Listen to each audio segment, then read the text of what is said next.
So I had a conversation with a young entrepreneur recently. It was kind of funny because he referred to me as Unc.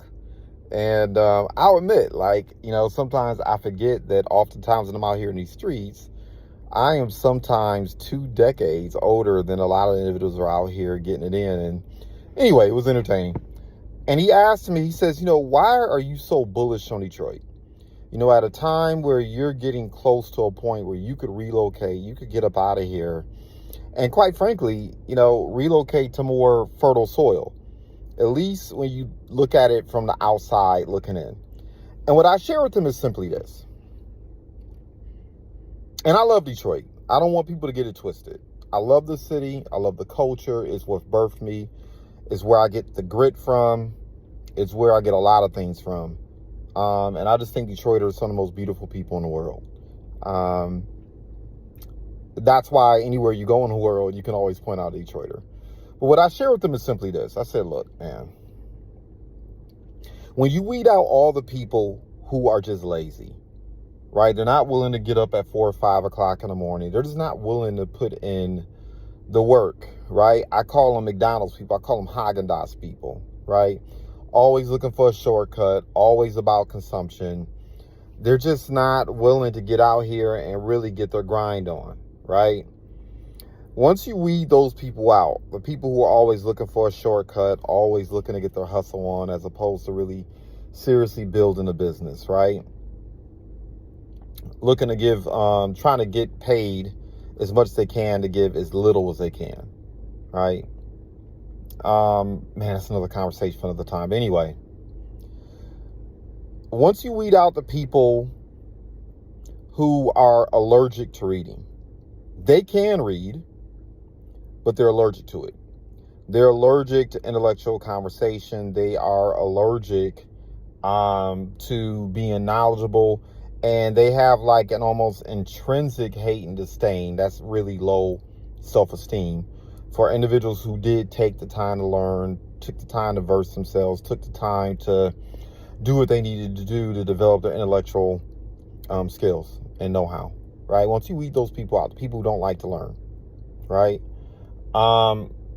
Once you weed out, man, this piece is so absolutely important. I was going to keep this short, but look, if you don't have work ethic, if you're not willing to learn, if you're not willing to transition from playing checkers to chess, you can't build ecosystem. Now, look, you can earn money without those things for a short period of time. You can get away with a lot, but you can't build ecosystem. And there's a difference, right? There's a difference between earning money for yourself versus building businesses, building systems that also allow others to make a difference. Allow others to make a living so you really make a difference, right? All right, so I'm done with that. And then once you weed out the people who don't have integrity, and when I say integrity, I'm not talking from a moral standpoint in and of itself, right? I'm talking about people who just move in such a way where they've taken the time to develop the skill stacks, the knowledge stacks, the experience stacks, the talent stacks, right? They have taken the time to dig deep, right? Because you have a lot of people out here, they're looking for the accoutrements, they're looking for the shine, right? They want to be known, they want to be seen.